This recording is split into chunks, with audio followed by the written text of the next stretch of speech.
E que recomendação você daria para as empresas que querem implantar, né, ou que já tentou e teve uma implantação mal sucedida? Vamos começar por aquela que nunca implantou, né? Aquela que nunca implantou, ela tem tudo para implantar pela primeira vez de uma maneira efetiva, uma maneira definitiva. Então, ela não deve, vamos dizer assim, cometer erros básicos. Primeiro erro básico, querer implantar da média gerência para baixo. Querer implantar em um departamento sem envolver toda a empresa. Então, se é para implantar, vamos implantar em toda a unidade. Eu posso ter até uma empresa com várias unidades e você implantar o 5S em uma das unidades. Isso aí é possível.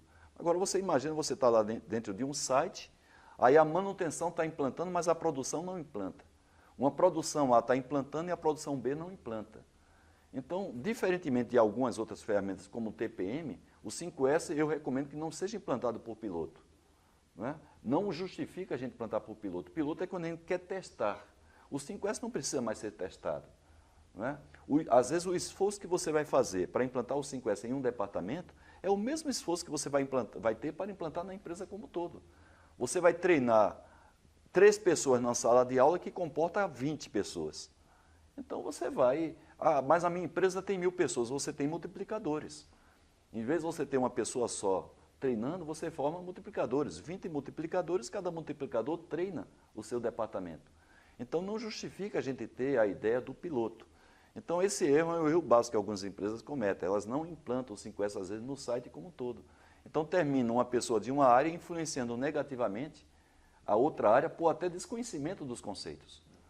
Então, primeiro, implantar de cima para baixo, implantar em toda a organização, tratar o 5S como um processo educacional então, e não como uma campanha. E para isso, hoje nós temos já empresas que você pode fazer benchmark, nós temos diversas consultorias, nós temos hoje, se você colocar a palavra 5S no Google, tirando lá o iPhone, sem querer fazer propaganda, você vai ver lá 10.000 informações sobre 5S.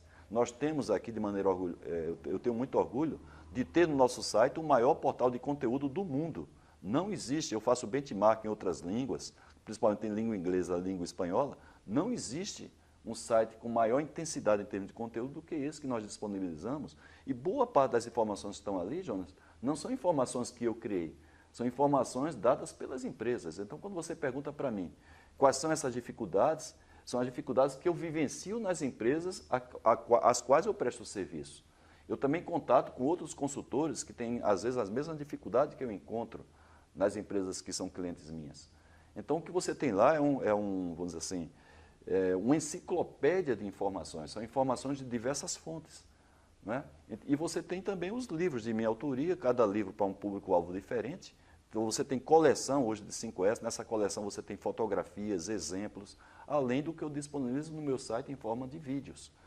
Então, vamos dizer assim, quem tiver interessado pode ir atrás dessas informações e se enriquecer para implantar de maneira efetiva. Agora, a segunda pergunta sua, e a empresa que ela quer reimplantar ou quer revitalizar? Então, ela primeiro tem que pensar o seguinte, quais foram os erros que eu cometi? Aí eu lembro alguns que são cometidos que eu acabei de falar para vocês. A implantação não foi bem feita no sentido do top-down. Não houve a devida sensibilização da direção da empresa. O 5S foi implantado como campanha, normalmente. O 5S ficou limitado somente a auditorias. Então, o 5S voltado à auditoria é como se você quisesse educar a população aumentando o número de soldados, o número de policiais. Em vez de você enriquecer os professores, enriquecer as escolas, e quem são os professores? São os supervisores. São esses caras que vão educar a sua equipe. Só que esses supervisores são educados? Não. Quem vão educar eles? Os gerentes. E quem é que vai educar esse gerente? É quem tem um comando direto sobre ele, é o diretor da empresa. Então, o sistema de educação, apesar de você ter facilitadores, multiplicadores, na prática, no dia a dia, acontece de cima para baixo. Então, você imagina, o diretor está cobrando que os gerentes tenham a sua mesa de trabalho organizada e ele não tem. Então, para que ele cobre para o gerente ter, mas por que é importante ele cobrar para o gerente ter? Para o gerente dar exemplo para o supervisor. Como é que o gerente pode cobrar um posto de trabalho organizado do supervisor ou da equipe dele, se a própria área de trabalho do gerente é desorganizada? Como é que ele pode cobrar autodisciplina da equipe dele, se ele chega às reuniões atrasados? Se ele não responde os e-mails de maneira proativa, de maneira rápida,